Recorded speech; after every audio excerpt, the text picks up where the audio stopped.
पार्वतीप्रियपुत्राय पूर्वा सन्ध्या प्रवर्तते। उत्तिष्ठ गजराज्यास्य कर्तव्यं लोकपालनम्। उत्तिष्ठोत्तिष्ठ विघ्नेश उत्तिष्ठ गणनायक। उत्तिष्ठ गिरिजापुत्रा जगतां मङ्गलं कुरु। श्रीकाणिपाकवरसिद्धिविनायकत्वं प्रीत्याद्य जागृहि कुरु प्रियमङ्गलानि। त्रैलोक्यरक्षणकराणि महोज्ज्वलानि। श्रीमद्विनायक विभो तव सुप्रभातम्। श्रीमद्विहारपुरवास शिवात्मजात कूपोद्भवाद्भुतविलास स्वयंभूमूर्ते। श्रीदेव शङ्खलिखिताश्रितपादपद्म। श्रीमद्विनायक विभो तव सुप्रभातम्। श्रीनारिकेळवनशोभितपुष्टिगात्र क्षीराभिषिक्तशुभविग्रह तत्त्वमूर्ते। दिव्याङ्गमूषिकसुवाहनमोदरूप श्रीमद्विनायक विभो तव सुप्रभातम्। श्रीकाणिपाकवरभूतलवासतुष्ट हे आदिपूज्य अरुणारुणभानुतेज। प्राचीदिशाम्बरमिदं रविकान्तिनिष्ठं श्रीमद्विनायक विभो तव सुप्रभातम्। श्रीबाहुदा शुभतरङ्गसुबाहुदत्त सुस्निग्धशीतलकणानपि सङ्गृहीत्य प्रभातवायुरिहयास्यति सेवनाय श्रीमद्विनायक विभो तव सुप्रभातम्। गौरीकराम्बुजसुलालितदिव्यवक्त्र श्रीकण्ठमानसमुदाकरमोदरूप कैलासशैलशिखरस्थितबालभानो श्रीमद्गणेश्वर विभो तव सुप्रभातम्। दूर्वाङ्कुराणि जलजानि सुपुष्पकाणि बिल्वानि पूजनविधौ च सुसज्जितानि। नित्यार्चनोत्सुकमदोत्कटवारणास्य श्रीमद्गणेश्वर विभो तव सुप्रभातम्। हृत्कूपमध्य समुपस्थितचित्स्वरूप कूटस्थतत्त्वमिदमेव हि बोधनेन त्वामत्र भासि विदधासि समस्तशोभान् श्रीमद्गणेश्वर विभो तव सुप्रभातम्।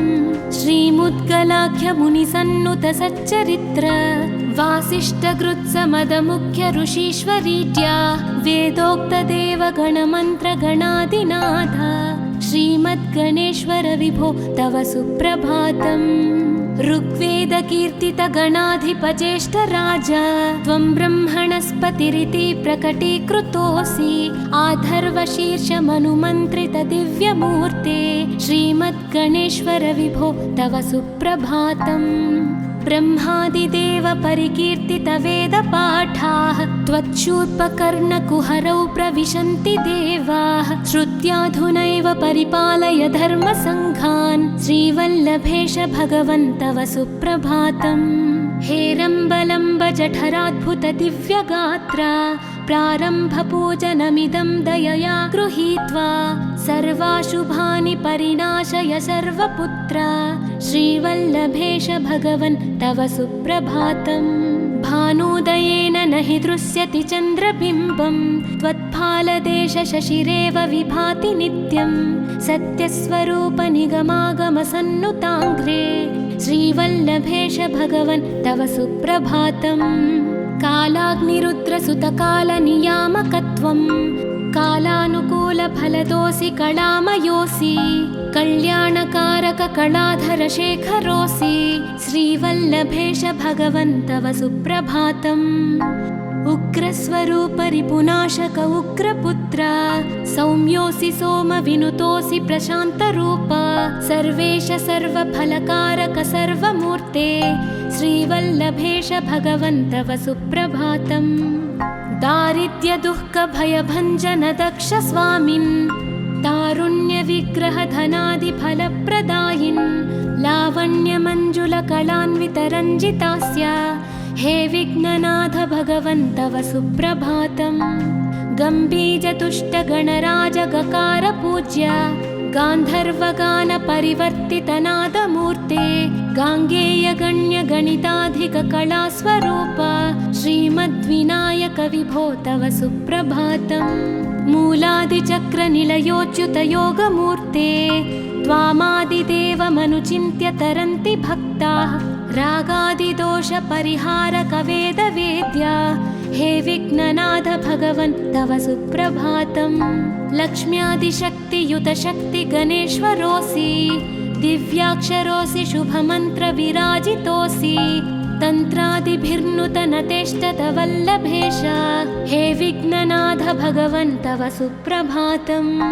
नागोपवीतधरनाथ विनोदचित्त नागास्य नाशितमहाघनतानुरक्त आनन्दतुन्दिलतनो बहिरान्तरस्थ हे विघ्ननाथ भगवन् तव सुप्रभातम्। भद्रे भवक्त्र नवभद्रद भद्रतेज रुद्रप्रियात्मज मदद्रव शक्तियुक्त आद्रीशजा मधुरवत्सलता निधान हे विघ्ननाथ भगवन् तव सुप्रभातम्। सर्वार्थसिद्धिफलदायक बुद्धिदायिन् विघ्नाद्रिवज्रपरिपूज्य चतुर्थी काले भद्रं पदं दिशसि भक्तगणार्थितोऽसि हे विघ्ननाथ भगवन् तव सुप्रभातम्। बालादिभव्य बहुरूपधरोऽसि देव चिन्तामणिस्त्वमसि सर्वफलप्रदोऽसि त्वन्नाम दिव्यमणिरस्ति जगद्धिताय हे विघ्ननाथ भगवन् तव सुप्रभातम्।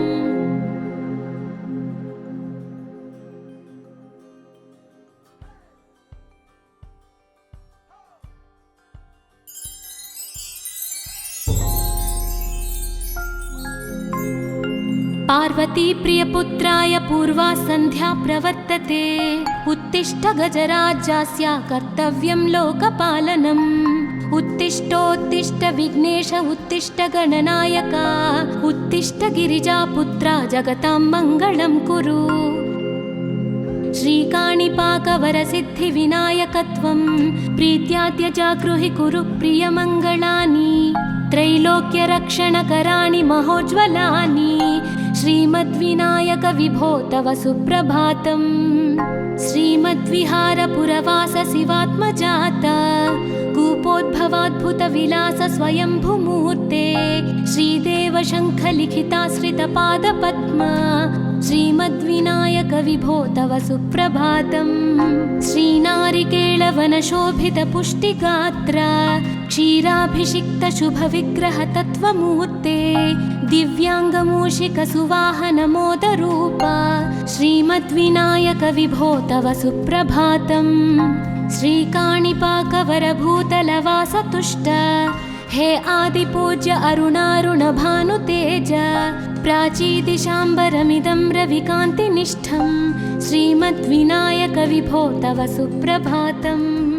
श्रीबाहुदा शुभतरङ्गसुबाहुदत्त सुस्निग्धशीतलकणानपि सङ्गृहीत्य प्राभातवायुरिह यास्यति सेवनाय श्रीमद्विनायक विभो तव सुप्रभातम्।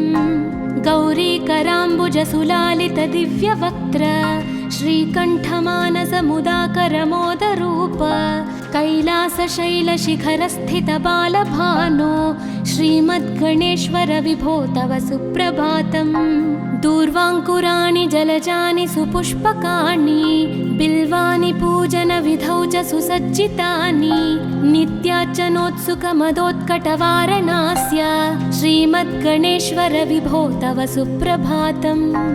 हृत्कूपमध्यसमुपस्थितचित्स्वरूप कूटस्थतत्त्वमिदमेव हि बोधनेन त्वामत्र भासि विदधासि समस्तशोभान् श्रीमद्गणेश्वर विभो तव सुप्रभातम्। श्रीमुद्गलाख्यमुनिसन्नुतसच्चरित्र वासिष्ठकृत्समदमुख्य ऋषीश्वरीत्या वेदोक्तदेवगणमन्त्रगणादिनाथ श्रीमद्गणेश्वर विभो तव सुप्रभातम्। ऋग्वेदकीर्तितगणाधिपज्येष्ठराज त्वं ब्रह्मणस्पतिरिति प्रकटीकृतोऽसि आधर्वशीर्षमनुमन्त्रितदिव्यमूर्ते श्रीमद्गणेश्वर विभो तव सुप्रभातम्। ब्रह्मादिदेव परिकीर्तितवेदपाठाः त्वच्छूर्पकर्णकुहरौ प्रविशन्ति देवाः श्रुत्याधुनैव परिपालय धर्मसङ्घान् श्रीवल्लभेश भगवन् तव सुप्रभातम्। हेरम्बलम्ब जठराद्भुत दिव्यगात्रा प्रारम्भपूजनमिदं दयया गृहीत्वा सर्वाशुभानि परिणाशय सर्वपुत्रा श्रीवल्लभेश भगवन् तव सुप्रभातम्। भानुदयेन न हि दृश्यति चन्द्रबिम्बं त्वत्फालदेश शशिरेव विभाति नित्यं सत्यस्वरूप निगमागमसन्नुताङ्घ्रे श्रीवल्लभेश भगवन् तव सुप्रभातम्। कालाग्निरुद्रसुतकालनियामकत्वं कालानुकूलफलदोऽसि कलामयोऽसि कल्याणकारक कलाधरशेखरोऽसि श्रीवल्लभेश भगवन् तव सुप्रभातम्। उग्रस्वरूप रिपुनाशक उग्रपुत्र सौम्योऽसि सोमविनुतोऽसि प्रशान्तरूप सर्वेश सर्वफलकारक सर्वमूर्ते श्रीवल्लभेश भगवन् तव सुप्रभातम्। दारिद्र्यदुःखभयभञ्जन दक्ष स्वामिन् तारुण्यविग्रहधनादिफलप्रदायिन् लावण्यमञ्जुलकलान्वितरञ्जितास्य हे विघ्ननाथ भगवन् तव सुप्रभातम्। गम्भीजतुष्टगणराजगकार पूज्य गान्धर्वगानपरिवर्तितनादमूर्ते गाङ्गेयगण्यगणिताधिककलास्वरूप श्रीमद्विनायक विभो तव सुप्रभातम्। मूलादिचक्रनिलयोच्युतयोगमूर्ते त्वामादिदेवमनुचिन्त्य तरन्ति भक्ताः रागादिदोषपरिहारकवेदवेद्या हे विघ्ननाथ भगवन् तव सुप्रभातम्। लक्ष्म्यादिशक्तियुतशक्तिगणेश्वरोऽसि दिव्याक्षरोऽसि शुभमन्त्रविराजितोऽसि तन्त्रादिभिर्नुतनतेष्टतवल्लभेश हे विघ्ननाथ भगवन् तव सुप्रभातम्। नागोपवीतधरनाथ विनोदचित्त नागास्य नाशित महाघनतानुरक्त आनन्दतुन्दिलतनो बहिरान्तरस्थ हे विघ्ननाथ भगवन् तव सुप्रभातम्। भद्रे भवक्त्र नवभद्रद भद्रतेज रुद्रप्रियात्मज मदद्रव शक्तियुक्त आद्रीशजा मधुरवत्सलता निधान हे विघ्ननाथ भगवन् तव सुप्रभातम्। सर्वार्थसिद्धिफलदायक बुद्धिदायिन् विघ्नात्रिवज्रपरिपूज्य चतुर्थी काले भद्रं पदं दिशसि भक्तगणार्थितोऽसि हे विघ्ननाथ भगवन् तव सुप्रभातम्। बालादिभव्य बहुरूपधरोऽसि देव चिन्तामणिस्त्वमसि सर्वफलप्रदोऽसि त्वन्नाम दिव्यमणिरस्ति जगद्धिताय हे विघ्ननाथ भगवन् तव सुप्रभातम्।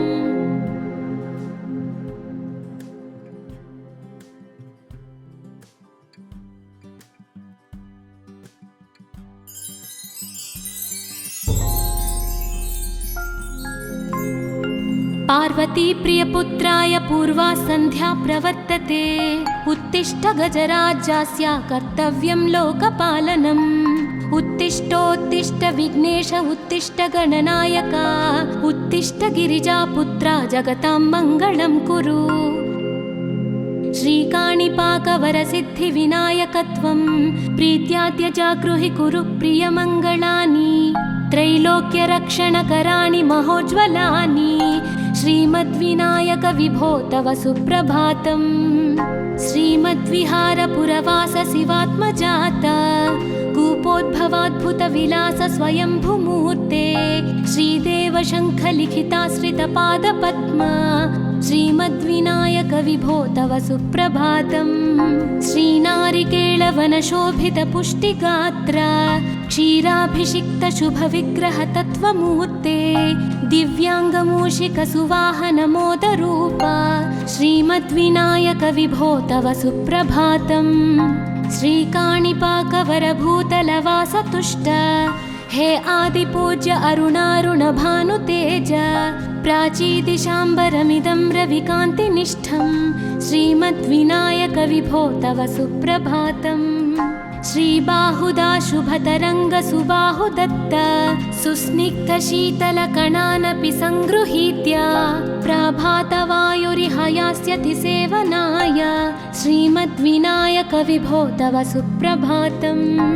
गौरीकराम्बुजसुलालित दिव्यवक्त्र श्रीकण्ठमानसमुदाकरमोदरूप कैलासशैलशिखरस्थित बालभानो श्रीमद्गणेश्वर विभो तव सुप्रभातम्।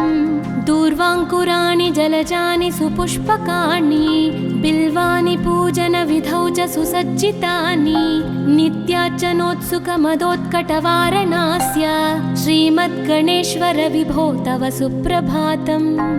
हृत्कूपमध्य समुपस्थितचित्स्वरूप कूटस्थतत्त्वमिदमेव हि बोधनेन त्वामत्र भासि विदधासि समस्तशोभान् श्रीमद्गणेश्वर विभो तव सुप्रभातम्।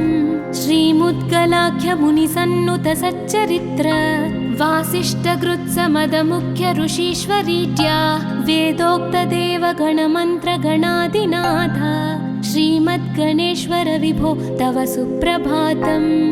ऋग्वेदकीर्तितगणाधिपज्येष्ठराज त्वं ब्रह्मणस्पतिरिति प्रकटीकृतोऽसि आधर्वशीर्षमनुमन्त्रित दिव्यमूर्ते श्रीमद्गणेश्वर विभो तव सुप्रभातम्। ब्रह्मादिदेव परिकीर्तित वेदपाठाः त्वच्छूर्पकर्णकुहरौ प्रविशन्ति देवाः श्रुत्याधुनैव परिपालय धर्मसङ्घान् श्रीवल्लभेश भगवन् तव सुप्रभातम्। हेरम्बलम्ब जठराद्भुत दिव्यगात्रा प्रारम्भपूजनमिदं दयया गृहीत्वा सर्वाशुभानि परिनाशय सर्वपुत्र श्रीवल्लभेश भगवन् तव सुप्रभातम्। भानुदयेन न हि दृश्यति चन्द्रबिम्बं त्वत्फालदेश शशिरेव विभाति नित्यं सत्यस्वरूप निगमागमसन्नुताङ्घ्रे श्रीवल्लभेश भगवन् तव सुप्रभातम्। कालाग्निरुद्रसुतकालनियामकत्वं कालानुकूलफलदोऽसि कलामयोऽसि कल्याणकारक कलाधर शेखरोऽसि श्रीवल्लभेश भगवन् तव सुप्रभातम्। उग्रस्वरूप रिपुनाशक उग्रपुत्र सौम्योऽसि सोमविनुतोऽसि प्रशान्तरूप सर्वेश सर्वफलकारक सर्वमूर्ते श्रीवल्लभेश भगवन् तव सुप्रभातम्। दारिद्र्यदुःखभयभञ्जन दक्ष स्वामिन् तारुण्यविग्रह धनादिफलप्रदायिन् लावण्यमञ्जुलकलान्वितरञ्जितास्य हे विघ्ननाथ भगवन् तव सुप्रभातम्। गम्भीजतुष्टगणराजगकार गान्धर्वगानपरिवर्तितनादमूर्ते गाङ्गेयगण्यगणिताधिककलास्वरूप श्रीमद्विनायक विभो तव सुप्रभातम्। मूलादिचक्रनिलयोच्युतयोगमूर्ते त्वामादिदेवमनुचिन्त्य तरन्ति भक्ताः रागादिदोषपरिहारकवेदवेद्या हे विघ्ननाथ भगवन् तव सुप्रभातम्। लक्ष्म्यादिशक्तियुतशक्तिगणेश्वरोऽसि दिव्याक्षरोऽसि शुभमन्त्रविराजितोऽसि तन्त्रादिभिर्नुतनतेष्टतवल्लभेश हे विघ्ननाथ भगवन् तव सुप्रभातम्। नागोपवीतधरनाथ विनोदचित्त नागास्य नाशित महाघनतानुरक्त आनन्दतुन्दिलतनो बहिरान्तरस्थ हे विघ्ननाथ भगवन् तव सुप्रभातम्। भद्रे भवक्त्र नवभद्रद भद्रतेज रुद्रप्रियात्मज मदद्रव शक्तियुक्त आद्रीशजा मधुरवत्सलता निधान हे विघ्ननाथ भगवन् तव सुप्रभातम्। सर्वार्थसिद्धिफलदायक बुद्धिदायिन् विघ्नात्रिवज्रपरिपूज्य चतुर्थी काले भद्रं पदं दिशसि भक्तगणार्थितोऽसि हे विघ्ननाथ भगवन् तव सुप्रभातम्। बालादिभव्य बहुरूपधरोऽसि देव, चिन्तामणिस्त्वमसि सर्वफलप्रदोऽसि। त्वन्नाम दिव्यमणिरस्ति जगद्धिताय, हे विघ्ननाथ भगवन् तव सुप्रभातम्।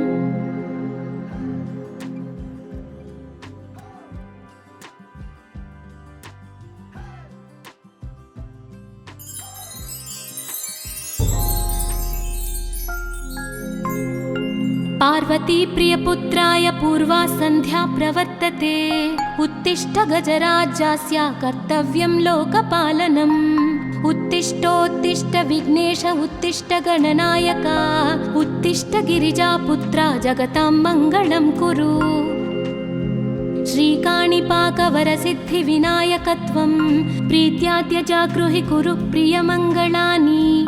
त्रैलोक्यरक्षणकराणि महोज्ज्वलानि, श्रीमद्विनायक विभो तव सुप्रभातम्। श्रीमद्विहारपुरवास शिवात्मजात, कूपोद्भवाद्भुतविलास स्वयंभुमूर्ते।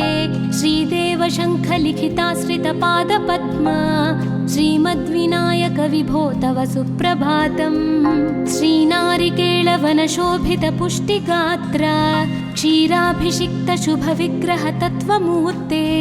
दिव्याङ्गमूषिकसुवाहनमोदरूप, श्रीमद्विनायक विभो तव सुप्रभातम्। श्रीकाणिपाकवरभूतलवासतुष्ट, हे आदिपूज्य अरुणारुणभानुतेज। प्राचीदिशाम्बरमिदं रविकान्तिनिष्ठं, श्रीमद्विनायक विभो तव सुप्रभातम्। श्रीबाहुदा शुभतरङ्गसुबाहुदत्त, सुस्निग्धशीतलकणानपि सङ्गृहीत्य। प्रभातवायुरिहायास्यति सेवनाय, श्रीमद्विनायक विभो तव सुप्रभातम्। गौरीकराम्बुजसुलालितदिव्यवक्त्र, श्रीकण्ठमानसमुदाकरमोदरूप। कैलासशैलशिखरस्थितबालभानो, श्रीमद्गणेश्वर विभो तव सुप्रभातम्। दूर्वाङ्कुराणि जलजानि सुपुष्पकाणि, बिल्वानि पूजनविधौ च सुसज्जितानि। नित्यार्चनोत्सुकमदोत्कटवारणास्य, श्रीमद्गणेश्वर विभो तव सुप्रभातम्। हृत्कूपमध्यसमुपस्थितचित्स्वरूप, कूटस्थतत्त्वमिदमेव हि बोधनेन। त्वामत्र भासि विदधासि समस्तशोभान्, श्रीमद्गणेश्वर विभो तव सुप्रभातम्। श्रीमुद्गलाख्यमुनिसन्नुत सच्चरित्र, वासिष्ठकृत्समदमुख्य ऋषीश्वरीत्या। वेदोक्तदेवगणमन्त्रगणादिनाथ, श्रीमद्गणेश्वर विभो तव सुप्रभातम्। ऋग्वेदकीर्तितगणाधिपज्येष्ठराज, त्वं ब्रह्मणस्पतिरिति प्रकटीकृतोऽसि। आधर्वशीर्षमनुमन्त्रितदिव्यमूर्ते, श्रीमद्गणेश्वर विभो तव सुप्रभातम्। ब्रह्मादिदेव परिकीर्तितवेदपाठाः, त्वच्छूर्पकर्णकुहरौ प्रविशन्ति देवाः। श्रुत्याधुनैव परिपालय धर्मसङ्घान्, श्रीवल्लभेश भगवन् तव सुप्रभातम्। हेरम्बलम्ब जठराद्भुत दिव्यगात्र, प्रारम्भपूजनमिदं दयया गृहीत्वा। सर्वाशुभानि परिनाशय सर्वपुत्र, श्रीवल्लभेश भगवन् तव सुप्रभातम्। भानुदयेन न हि दृश्यति चन्द्रबिम्बं, त्वत्फालदेश शशिरेव विभाति नित्यं। सत्यस्वरूप निगमागमसन्नुताङ्घ्रे, श्रीवल्लभेश भगवन् तव सुप्रभातम्। कालाग्निरुद्रसुतकालनियामकत्वं, कालानुकूलफलदोऽसि कलामयोऽसि। कल्याणकारक कलाधर शेखरोऽसि, श्रीवल्लभेश भगवन् तव सुप्रभातम्। उग्रस्वरूप रिपुनाशक उग्रपुत्र, सौम्योऽसि सोमविनुतोऽसि प्रशान्तरूप। सर्वेश सर्वफलकारक सर्वमूर्ते, श्रीवल्लभेश भगवन् तव सुप्रभातम्। दारिद्र्यदुःखभयभञ्जन दक्ष स्वामिन्, तारुण्यविग्रहधनादिफलप्रदायिन् लावण्यमञ्जुलकलान्वितरञ्जितास्य हे विघ्ननाथ भगवन् तव सुप्रभातम्। गम्भीजतुष्टगणराजगकारपूज्य गान्धर्वगानपरिवर्तितनादमूर्ते गाङ्गेयगण्यगणिताधिककलास्वरूप श्रीमद्विनायक विभो तव सुप्रभातम्। मूलादिचक्रनिलयोच्युतयोगमूर्ते त्वामादिदेवमनुचिन्त्य तरन्ति भक्ताः रागादिदोषपरिहारकवेदवेद्या हे विघ्ननाथ भगवन् तव सुप्रभातम्। लक्ष्म्यादिशक्तियुतशक्तिगणेश्वरोऽसि दिव्याक्षरोऽसि शुभमन्त्रविराजितोऽसि तन्त्रादिभिर्नुतनतेष्टतवल्लभेश हे विघ्ननाथ भगवन् तव सुप्रभातम्। नागोपवीतधरनाथ विनोदचित्त नागास्य नाशित महाघनतानुरक्त आनन्दतुन्दिलतनो बहिरान्तरस्थ हे विघ्ननाथ भगवन् तव सुप्रभातम्। भद्रे भवक्त्र नवभद्रद भद्रतेज रुद्रप्रियात्मज मदद्रव शक्तियुक्त आद्रीशजा मधुरवत्सलता निधान हे विघ्ननाथ भगवन् तव सुप्रभातम्। सर्वार्थसिद्धिफलदायक बुद्धिदायिन् विघ्नात्रिवज्रपरिपूज्य चतुर्थीकाले भद्रं पदं दिशसि भक्तगणार्थितोऽसि हे विघ्ननाथ भगवन् तव सुप्रभातम्। बालादिभव्य बहुरूपधरोऽसि देव चिन्तामणिस्त्वमसि सर्वफलप्रदोऽसि त्वन्नाम दिव्यमणिरस्ति जगद्धिताय हे विघ्ननाथ भगवन् तव सुप्रभातम्।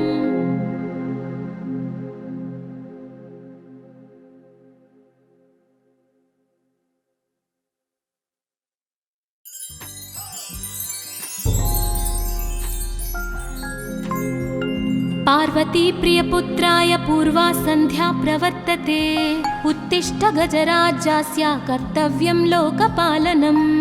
उत्तिष्ठोत्तिष्ठ विघ्नेश उत्तिष्ठ गणनायक उत्तिष्ठ गिरिजापुत्रा जगतां मङ्गलं कुरु। श्रीकाणिपाकवरसिद्धिविनायकत्वं प्रीत्यात्यजागृहि कुरु प्रियमङ्गलानि त्रैलोक्यरक्षणकराणि महोज्ज्वलानि श्रीमद्विनायक विभो तव सुप्रभातम्। श्रीमद्विहारपुरवास शिवात्मजात कूपोद्भवाद्भुतविलास स्वयंभुमूर्ते श्रीदेव शङ्खलिखिताश्रितपादपद्मा श्रीमद्विनायक विभो तव सुप्रभातम्। श्रीनारिकेळवनशोभितपुष्टिगात्र क्षीराभिषिक्तशुभविग्रहतत्त्वमूर्ते दिव्याङ्गमूषिकसुवाहनमोदरूप श्रीमद्विनायक विभो तव सुप्रभातम्। श्रीकाणिपाकवरभूतलवासतुष्ट हे आदिपूज्य अरुणारुणभानुतेज प्राचीदिशाम्बरमिदं रविकान्तिनिष्ठं श्रीमद्विनायक विभो तव सुप्रभातम्।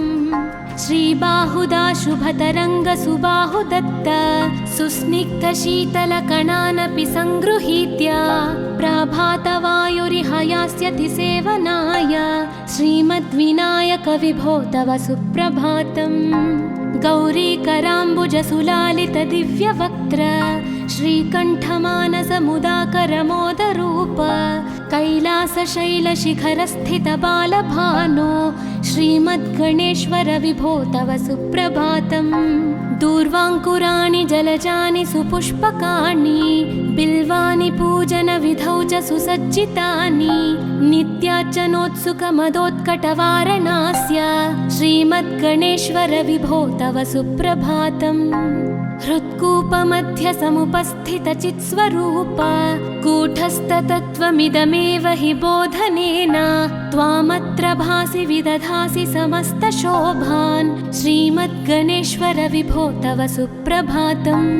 श्रीमुद्गलाख्यमुनिसन्नुतसच्चरित्र वासिष्ठगृत्समदमुख्य ऋषीश्वरीड्या वेदोक्तदेवगणमन्त्रगणादिनाथ श्रीमद्गणेश्वर विभो तव सुप्रभातम्। ऋग्वेदकीर्तितगणाधिपज्येष्ठराजा त्वं ब्रह्मणस्पतिरिति प्रकटीकृतोऽसि। आधर्वशीर्षमनुमन्त्रितदिव्यमूर्ते श्रीमद्गणेश्वर विभो तव सुप्रभातम्। ब्रह्मादिदेव परिकीर्तितवेदपाठाः त्वच्छूर्पकर्णकुहरौ प्रविशन्ति देवाः। श्रुत्याधुनैव परिपालय धर्मसङ्घान् श्रीवल्लभेश भगवन् तव सुप्रभातम्। हेरम्बलम्ब जठराद्भुतदिव्यगात्रा प्रारम्भपूजनमिदं दयया गृहीत्वा सर्वाशुभानि परिनाशय सर्वपुत्रा श्रीवल्लभेश भगवन् तव सुप्रभातम्। भानुदयेन न हि दृश्यति चन्द्रबिम्बं त्वत्फालदेशशशिरेव विभाति नित्यं। सत्यस्वरूपनिगमागमसन्नुताङ्घ्रे श्रीवल्लभेश भगवन् तव सुप्रभातम्। कालाग्निरुद्रसुतकालनियामकत्वं कालानुकूलफलदोऽसि कलामयोऽसि। कल्याणकारककलाधरशेखरोऽसि श्रीवल्लभेश भगवन् तव सुप्रभातम्। उग्रस्वरूपरिपुनाशक उग्रपुत्र सौम्योऽसि सोमविनुतोऽसि प्रशान्तरूप। सर्वेश सर्वफलकारक सर्वमूर्ते श्रीवल्लभेश भगवन् तव सुप्रभातम्। दारिद्र्यदुःखभयभञ्जन दक्ष स्वामिन् तारुण्यविग्रहधनादिफलप्रदायिन् लावण्यमञ्जुलकलान्वितरञ्जितास्य हे विघ्ननाथ भगवन् तव सुप्रभातम्। गम्भीजतुष्टगणराजगकार पूज्य गान्धर्वगानपरिवर्तितनादमूर्ते गाङ्गेयगण्यगणिताधिककलास्वरूप श्रीमद्विनायक विभो तव सुप्रभातम्। मूलादिचक्रनिलयोच्युतयोगमूर्ते त्वामादिदेवमनुचिन्त्य तरन्ति भक्ताः। रागादिदोषपरिहारकवेदवेद्या हे विघ्ननाथ भगवन् तव सुप्रभातम्।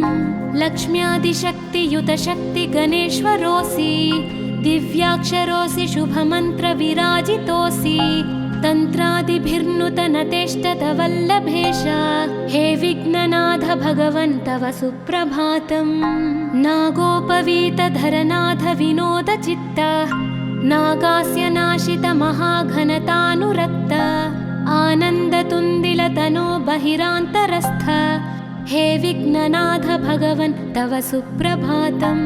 भद्रे भवक्त्र नवभद्रद भद्रतेज रुद्रप्रियात्मज मदद्रव शक्तियुक्त आद्रीशजा मधुरवत्सलता निधान हे विघ्ननाथ भगवन् तव सुप्रभातम्।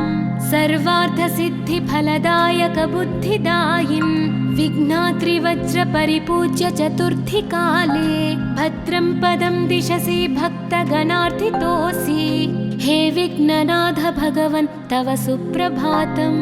बालादिभव्य बहुरूपधरोऽसि देव चिन्तामणिस्त्वमसि सर्वफलप्रदोऽसि। त्वन्नाम दिव्यमणिरस्ति जगद्धिताय हे विघ्ननाथ भगवन् तव सुप्रभातम्।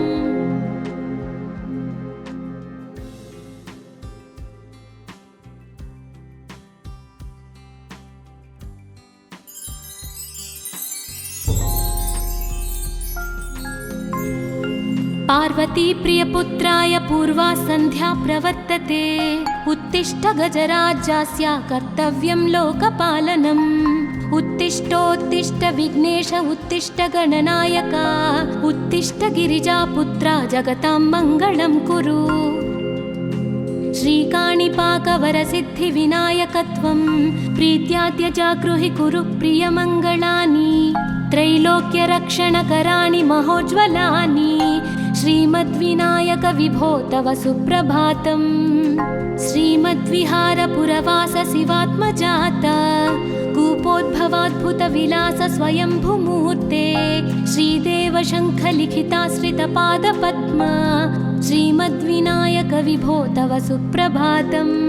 श्रीनारिकेळ नीलवनशोभितपुष्टिगात्र क्षीराभिषिक्तशुभविग्रहतत्त्वमूर्ते दिव्याङ्गमूषिकसुवाहनमोदरूपा श्रीमद्विनायक विभो तव सुप्रभातम्।